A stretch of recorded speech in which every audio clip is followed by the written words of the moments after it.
Коллектив управления Роспотребнадзора Якутии отмечает вековой юбилей. Ровно 100 лет назад, 15 сентября, Советом Народного комиссариата был подписан декрет о создании санитарного органа.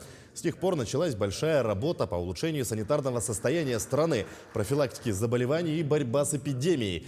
Установленные санитарно-гигиенические нормы. За этот период санэпидслужба выросла до федеральной структуры. Сейчас по всей стране трудится 67 тысяч сотрудников Роспотребнадзора, в том числе коллектив регионального управления.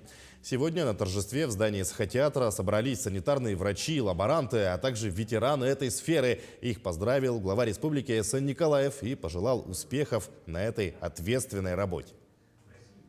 Не только работа Роспотребнадзора и ее специалистов, но и работа совместная с главой Республики Саха-Якутия, с правительством, со всеми министерствами и главами муниципальных образований, сплоченный труд которых помог достичь нам сегодня улучшения качества питьевой воды. Строятся большие объекты, красивые, которые соответствуют всем санитарно-эпидемиологическим требованиям.